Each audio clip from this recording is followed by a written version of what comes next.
আবে শোনো, কি তোমার জন্য একটা সারপ্রাইজ ছিল। বলো? I love you. 2টা দিন হয়েছে ফ্রেন্ডশিপ করছো আমার সাথে, আমাকে ভালো মতো চিনো না, এখনই তোমার প্রেম হয়ে গেছে? এত সস্তা? দেখো, প্রেম ব্যাপারটা না এত সস্তা না, ব্যাপারটা সিরিয়াস। একটু বুঝে শুনে তারপর প্রেম টেম করো। আবির, তুমি কি অন্য কাউকে ভালোবাসো? তুই বলছিস কিছু? আমি কি বলবো? আমি কিছু দেখ সানি, সত্যি কথা বল আমাকে। সত্যি বলছি, আমি কিছু বলি নাই। তুমি আমার লেখাগুলো পড়ছো না, আমার ড্রয়িং গুলো দেখছো না? মানুষের পার্সোনাল ব্যাপারে ইন্টারফেয়ার করো কেন? লিমিট ক্রস করবা না আমার সাথে। শোনো,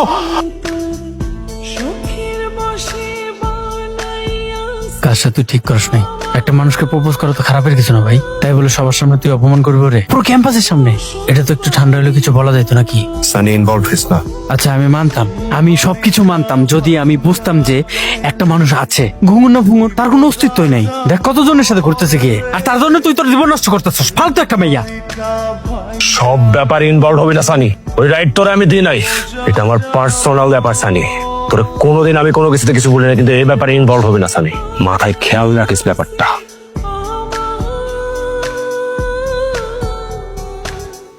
কি ব্যাপার? দুদিন যাবত দেখছি যে মন খারাপ করে বসে আছিস। ইউনিভার্সিটিতে কোনো প্রবলেম হয়েছে? সব ঠিক আছে।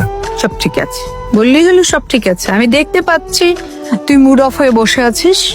এক কাজ কর, আমার এখানে থাকতে ভালো লাগছে না। আমি কি আসতে চেয়েছি?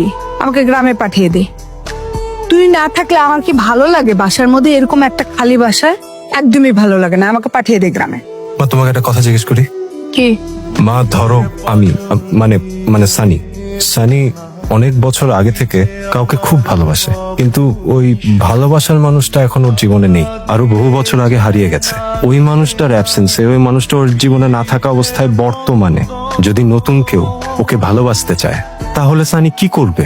সানি কি অপেক্ষা করবে ওর ভালোবাসার মানুষটার জন্য, নাকি সানি নতুন কারো ভালোবাসার ডাকে সাড়া দেবে? সানি নাকি তুই? মা প্লিজ। আচ্ছা ঠিক আছে সানি, শোন, ভালোবাসা হচ্ছে এমন একটা জিনিস যেটা শত বছর শেষ হয় না, কিন্তু আবেগটা কিন্তু শেষ হয়ে যায়।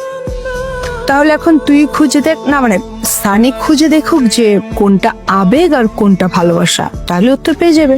আরেকটা কথা, যদি ভালোবাসা সত্যি হয় তাহলে শত বছর পরে হলেও সে ওই মেয়েকে পাবে। মা, তুমি যদি সানির জায়গায় থাকতে, তুমিও কি তাহলে এটাই ফলো করতে? আসলে এক একজনের ভালোবাসা এক এক রকমের, সব ভালোবাসার ধরন তো একরকমের হয় না। কারো কারো ভালোবাসা শুধুই ভালোবাসাই থাকে, আবার অনেকের ভালোবাসার মধ্যে কিন্তু থেকে যায়, স্বার্থ থেকে যায়।